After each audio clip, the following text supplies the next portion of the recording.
Dear Esther, the gulls do not land here anymore.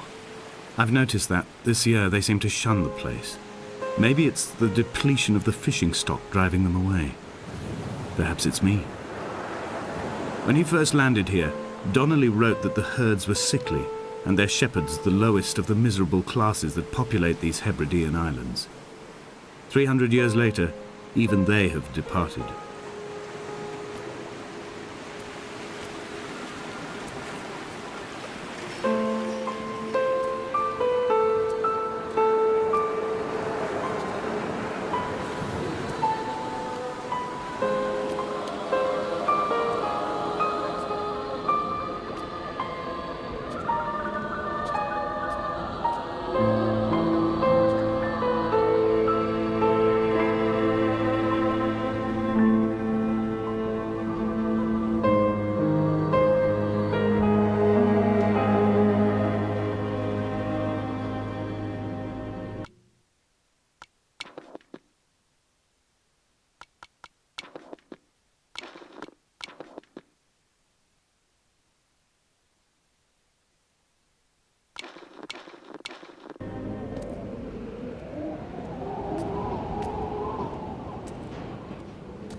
Donnelly reported the legend of the hermit, a holy man who sought solitude in its most pure form. Allegedly, he rode here from the mainland in a boat without a bottom, so all the creatures of the sea could rise at night to converse with him. How disappointed he must have been with their chatter. Perhaps now, when all that haunts the ocean is the rubbish dumped from the tankers, he'd find more peace. They say he threw his arms wide in a valley on the south side, and the cliff opened up to provide him shelter. They say he died of fever 116 years later. The shepherds left gifts for him at the mouth of the cave, but Donnelly records they never claimed to have seen him. I have visited the cave and I have left my gifts, but like them, I appear to be an unworthy subject of his solitude.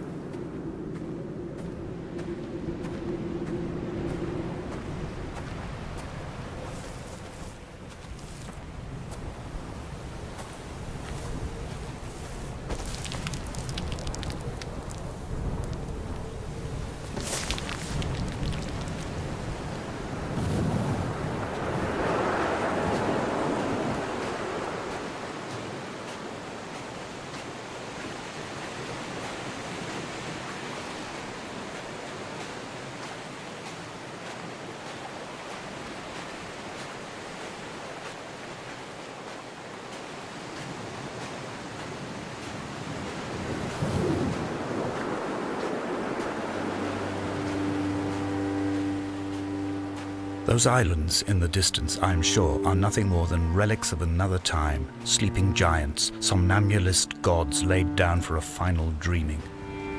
I wash the sand from my lips and grip my wrist ever more tightly. My shaking arms will not support my fading diaries.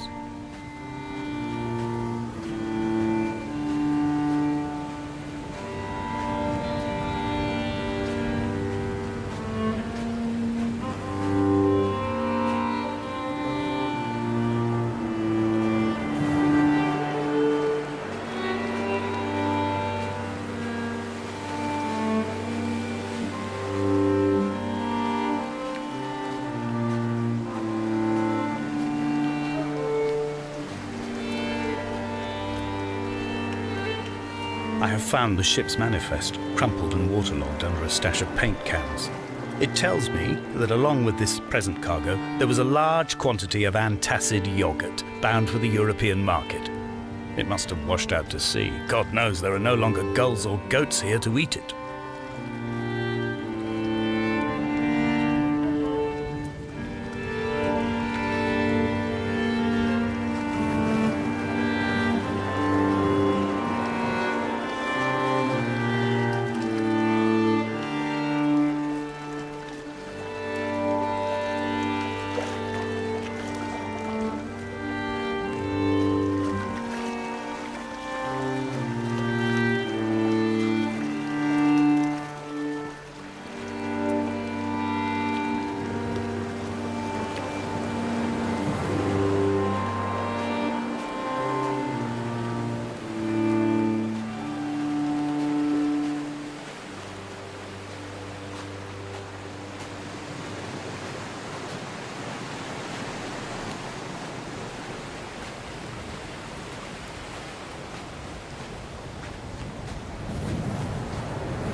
The mount is clearly the focal point of this landscape.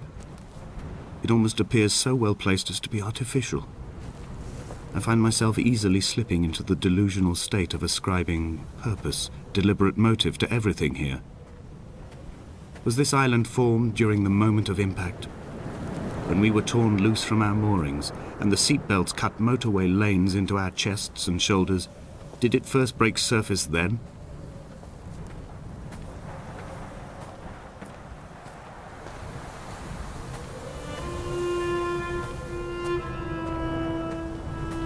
When someone had died or was dying, or was so ill they gave up what little hope they could sacrifice, they cut parallel lines into the cliff, exposing the white chalk beneath.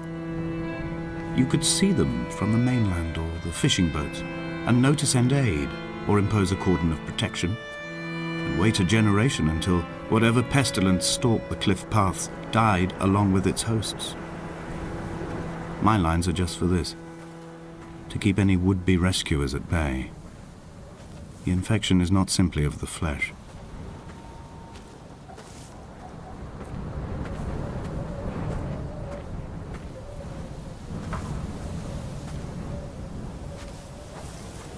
I quote directly: a motley lot with little to recommend them.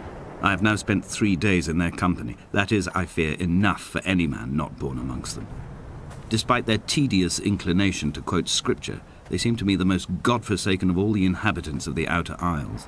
Indeed, in this case, the very gravity of that term, forsaken by God, seems to find its very apex. It appears to me that Donnelly, too, found those who wander this shoreline to be adrift from any chance of redemption. Did he include himself in that, I wonder?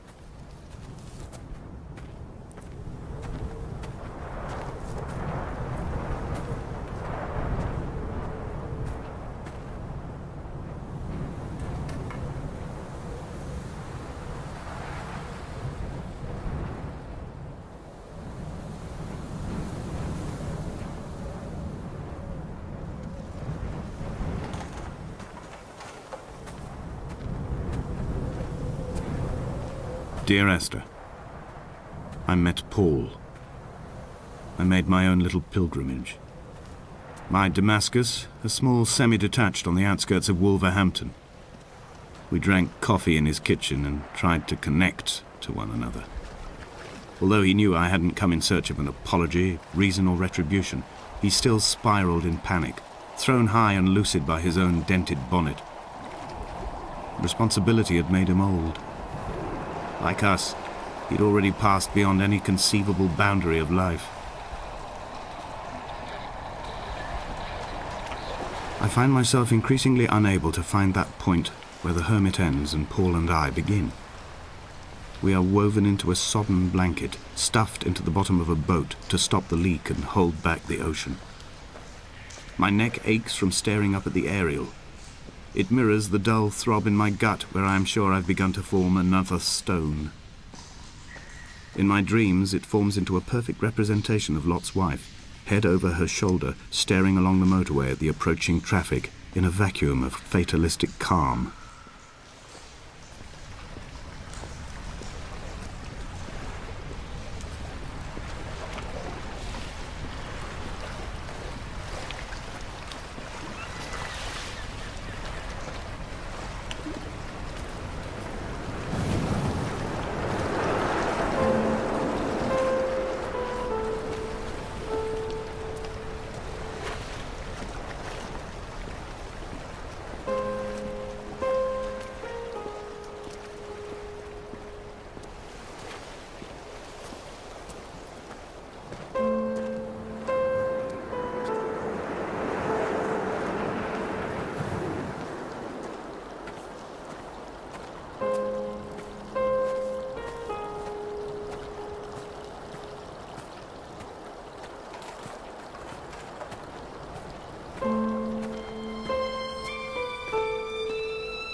I dreamt I stood in the center of the sun, and the solar radiation cooked my heart from the inside. My teeth will curl and my fingernails fall off into my pockets like loose change. If I could stomach, I'd eat, but all I seem capable of is salt water. Were the livestock still here, I could turn feral and gorge. I'm as emaciated as a body on a slab, opened up for a premature source of death. I've rowed to this island in a heart without a bottom, all the bacteria of my gut rising up to sing to me.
Dear Esther, I have now driven the stretch of the M5 between Exeter and Bristol over 21 times. But although I have all the reports and all the witnesses, and have cross-referenced them within a millimetre using my Ordnance Survey maps, I simply cannot find the location. You'd think there would be marks to serve as some evidence. It's somewhere between the turn-off for Sanford and the welcome brake services, but although I can always see it in my rear-view mirror, I have as yet been unable to pull ashore.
I've begun to wonder if Donnelly's voyage here was as prosaic as it was presented. How disappointed not to have found the bones of the holy man.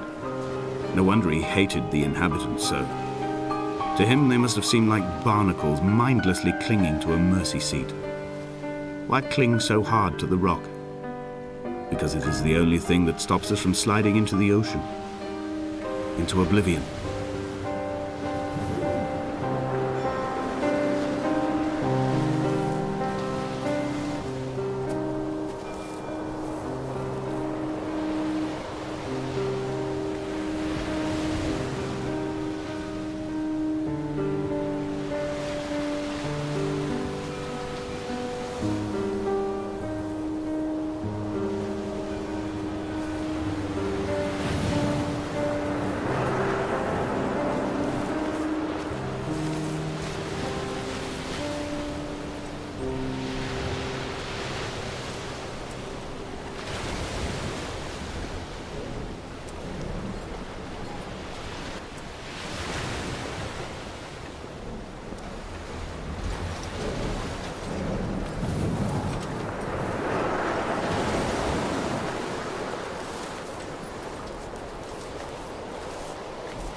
There must be a hole in the bottom of the boat.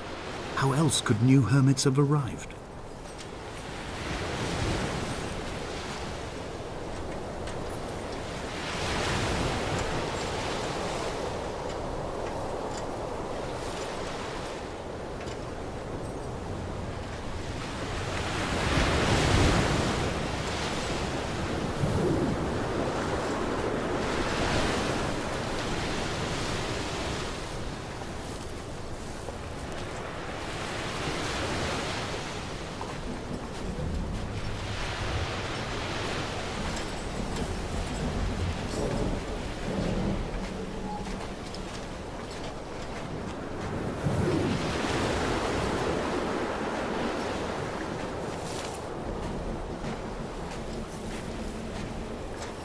I had kidney stones and you visited me in the hospital. After the operation, when I was still half submerged in anesthetic, your outline and your speech both blurred. Now my stones have grown into an island and made their escape, and you have been rendered opaque by the car of a drunk.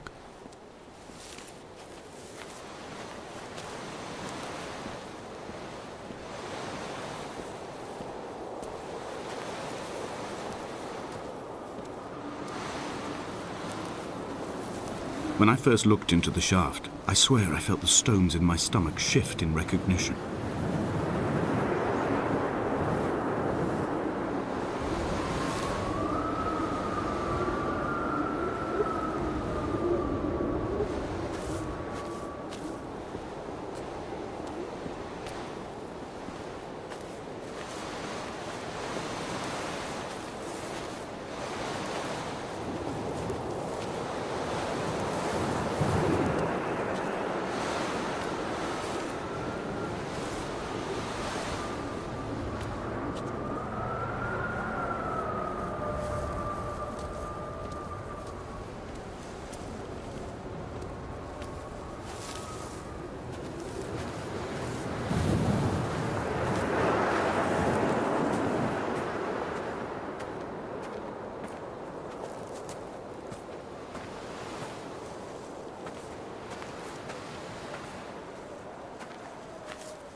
Begun to climb, away from the sea and towards the center. It is a straight line to the summit, where the evening begins to coil around the aerial and squeeze the signals into early silence. The bothy squats against the mount to avoid the gaze of the aerial. I too will creep under the island like an animal and approach it from the northern shore.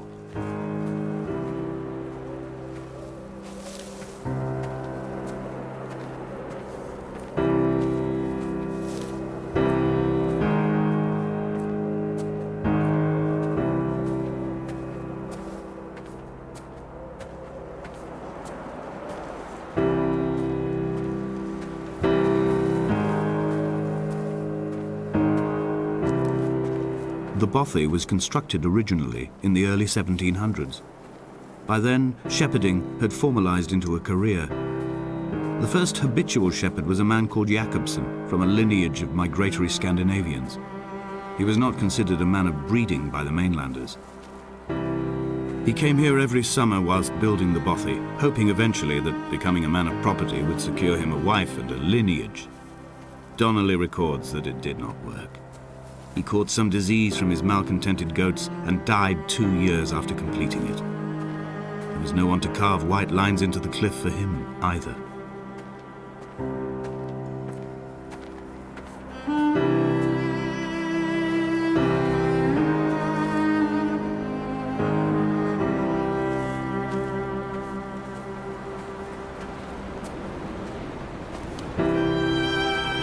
When the oil lamps ran out, I didn't pick up a torch, but used the moonlight to read by.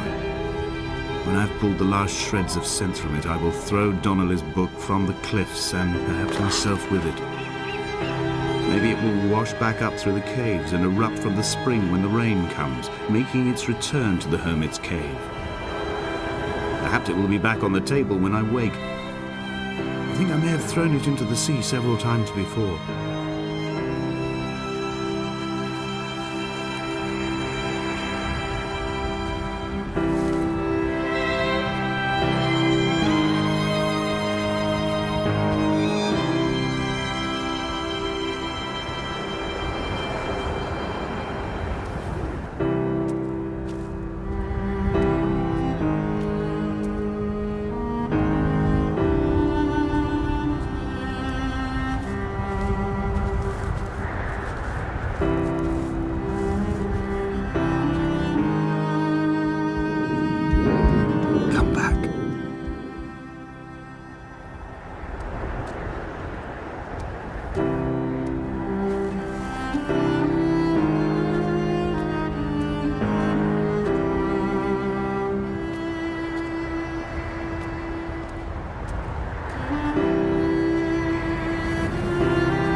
Jepson's ribcage, they told Donnelly, was deformed, the result of some birth defect or perhaps a traumatic injury as a child.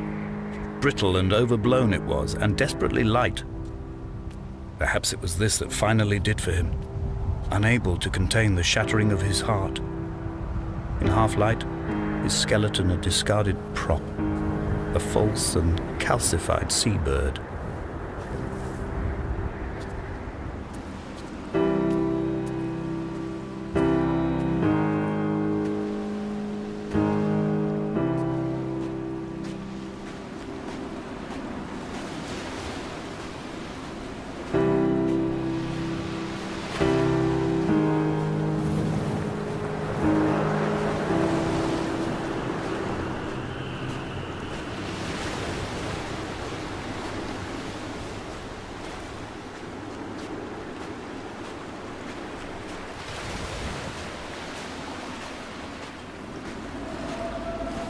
Climbing down to the caves, I slipped and fell and have injured my leg. I think the femur is broken. It is clearly infected. The skin has turned a bright, tight pink, and the pain is crashing in on waves, winter tides against my shoreline, drowning out the ache of my stones. I struggled back to the bothy to rest, but it has become clear that there is only one way this is likely to end. The medical supplies I looted from the trawler have suddenly found their purpose. They will keep me lucid for my final ascent.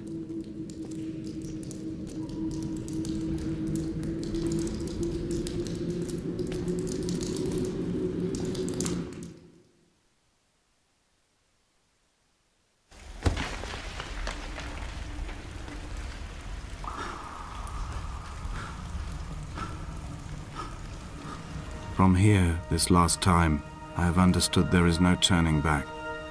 The torch is failing along with my resolve. I can hear the singing of the sea creatures from the passages above me, and they are promising the return of the gulls.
If the caves are my guts, this must be the place where the stones are first formed.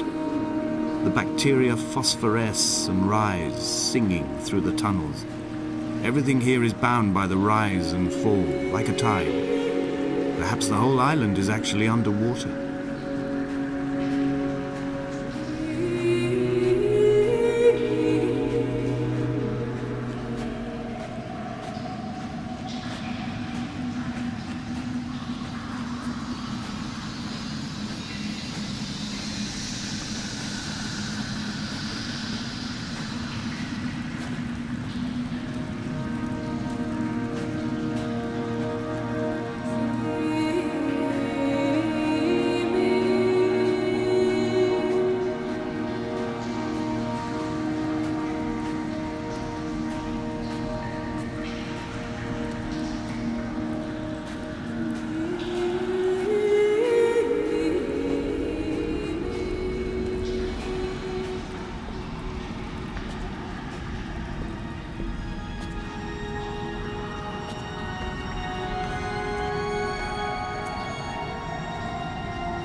This is a drowned man's face, reflected in the moonlit waters.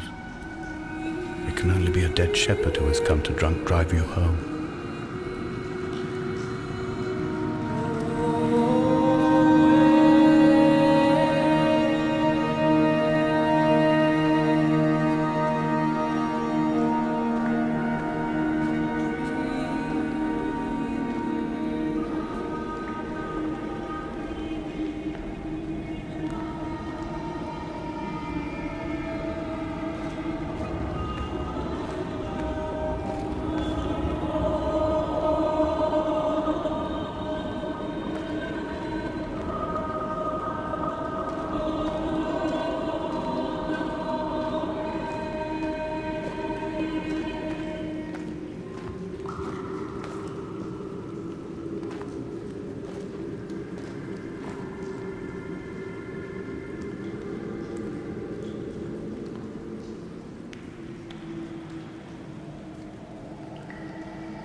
wish I could have known Donnelly in this place.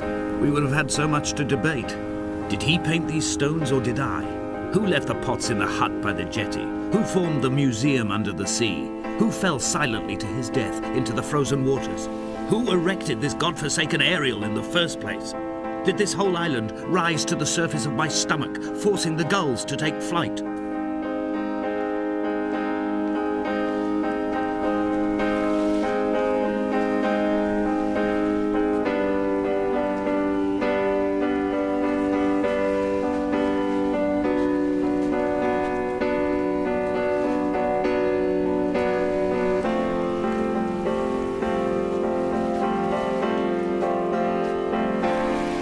Fire and soil, I chose fire. It seemed the more contemporary of the options, the more sanitary. I could not bear the thought of the reassembly of such a ruin. Stitching arm to shoulder and femur to hip, charting a line of thread like traffic stilled on a motorway, making it all acceptable for tearful aunts and traumatized uncles flown in specially for the occasion. Reduce to ash, mix with water, make a phosphorescent paint for these rocks and ceilings.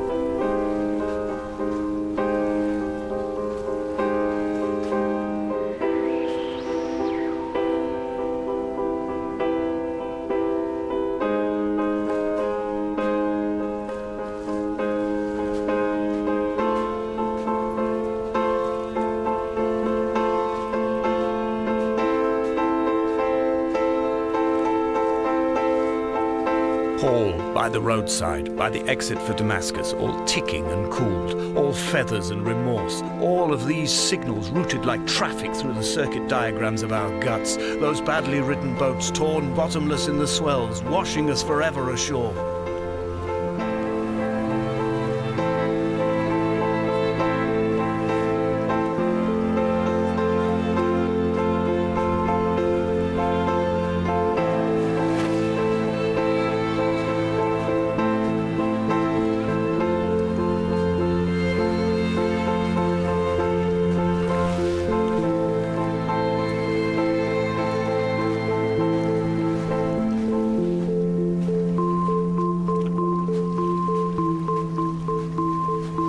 From here, I can see my armada.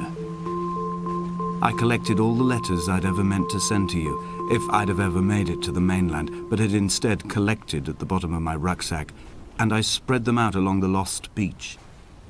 Then I took each and every one, and I folded them into boats.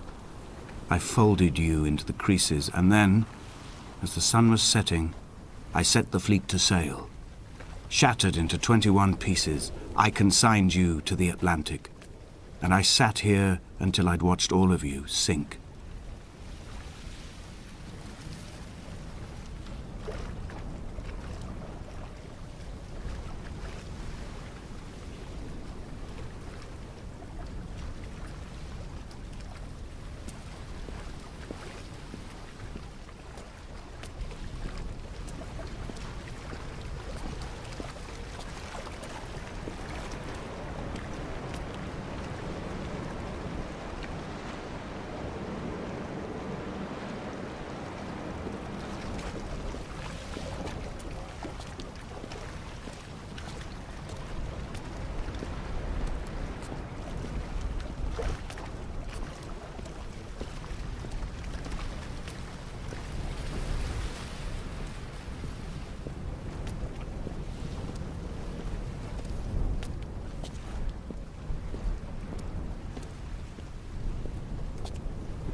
The pain in my leg sent me blind for a few minutes as I struggled up the cliff path.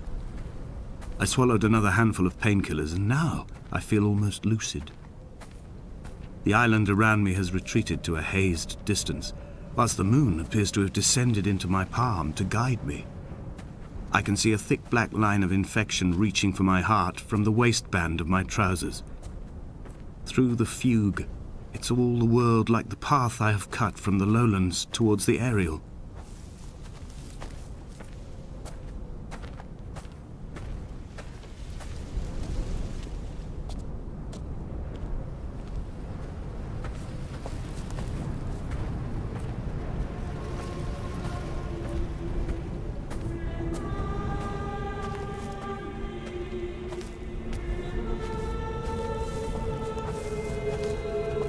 I've begun my voyage in a paper boat without a bottom.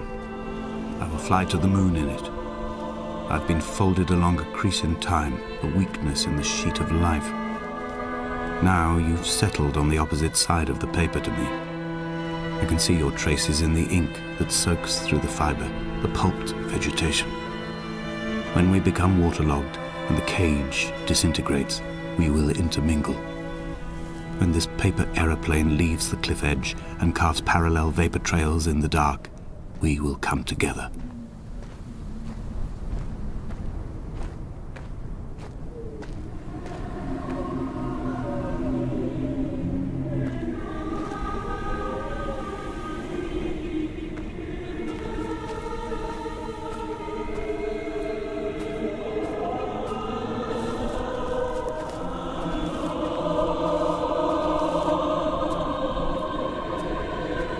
If only Donnelly had experienced this, he would have realized he was his own shoreline, as am I. Just as I am becoming this island, so he became his syphilis, retreating into the burning synapses, the stones, the infection.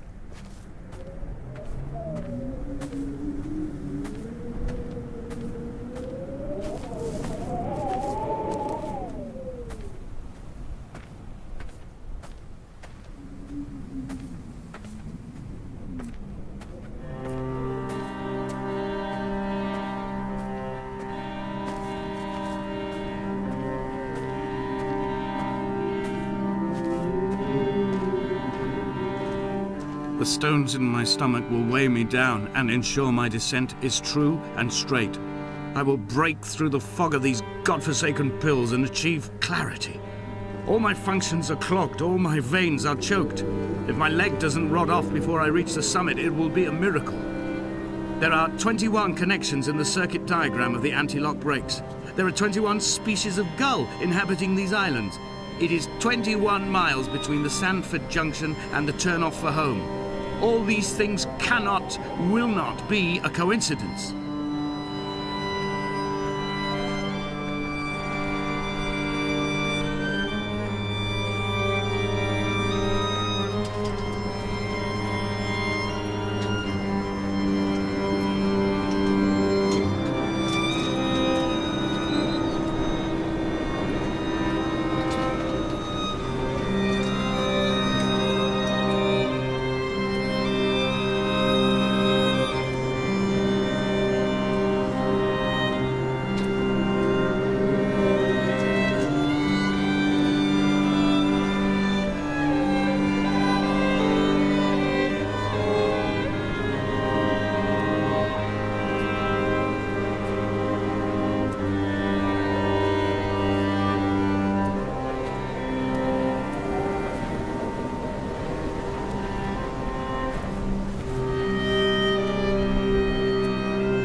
Dredged these waters for the bones of the hermit, for the traces of Donnelly, for any sign of Jakobsen's flock, for the empty bottle that would incriminate him. I have scoured this stretch of motorway 21 times, attempting to recreate his trajectory, the point when his heart stopped dead and all he saw was the moon over the Sandford Junction. He was not drunk, Esther. He was not drunk at all, and it was not his fault. It was the converging lines that doomed him. This is not a recorded natural condition. The gulls do not fly so low over the motorway and cause him to swerve. The paint scored away from his car in lines like an infection, making directly for the heart.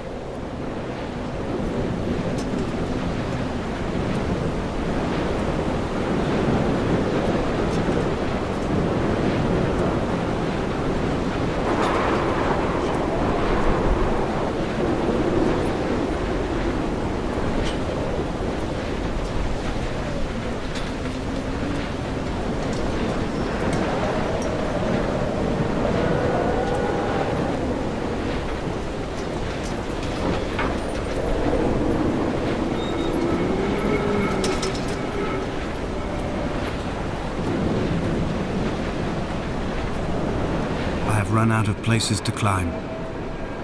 I will abandon this body and take to the air.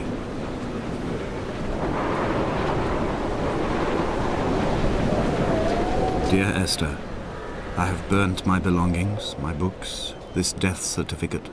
Mine will be written all across this island. Who was Jakobsen? Who remembers him? Donnelly has written of him, but who was Donnelly? Who remembers him? I have painted, carved, hewn, scored into this space all that I could draw from him. There will be another to these shores to remember me. I will rise from the ocean like an island without bottom, come together like a stone, become an aerial, a beacon, that they will not forget you. We have always been drawn here. One day the gulls will return and nest in our bones and our history. I will look to my left and see Esther Donnelly flying beside me. I will look to my right and see Paul Jakobsen flying beside me. They will leave white lines carved into the air to reach the mainland, where help will be sent.